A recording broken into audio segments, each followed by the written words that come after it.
Fréquence protestante.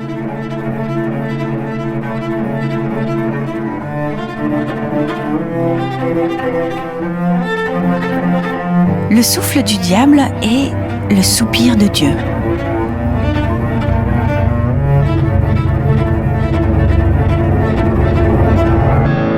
Jean-Pierre Guénaud. Ce souffle qui devrait nous rassembler.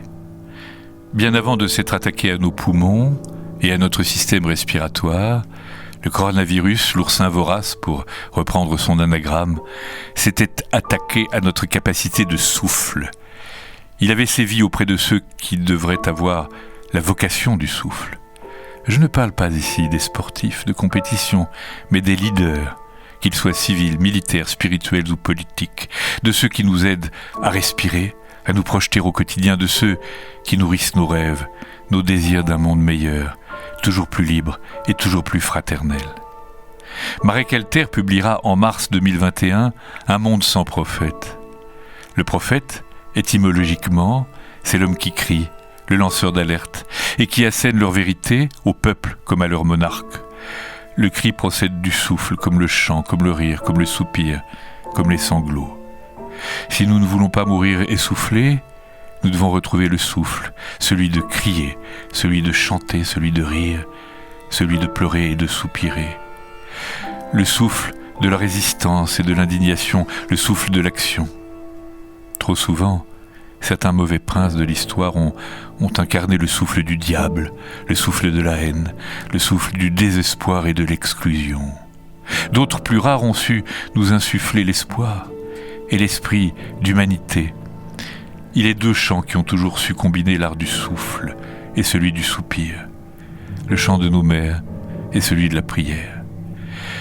Il ne faudrait jamais déboulonner les statues que nous avons érigées un jour à la gloire des grands souffleurs de haine. Nous risquerions de faire oublier leurs victimes et ceux qui leur ont résisté. Si trop de célébrités du monde de la politique ou de celui des affaires manquent de souffle, c'est peut-être parce qu'elles manquent d'imagination, de véritable empathie pour les autres et d'un trop-plein d'empathie pour elles-mêmes.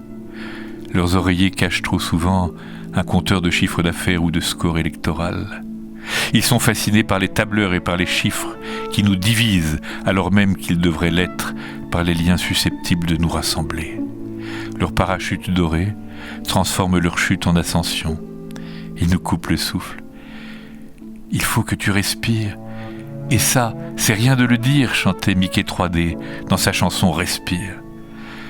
Lorsqu'elle a rendu hommage à sa fille morte de la mucoviscidose, France Gall a conclu par ces trois mots, les premiers auxquels elle avait repensé à l'annonce de son décès. Et respire maintenant.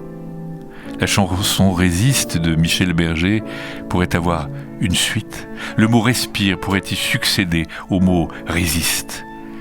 Souvent le souffle naît de l'adversité, c'est peut-être en apprenant à leur résister que nous pourrions réinsuffler aux leaders de la cité et à ceux de nos entreprises le souffle qui parfois leur manque.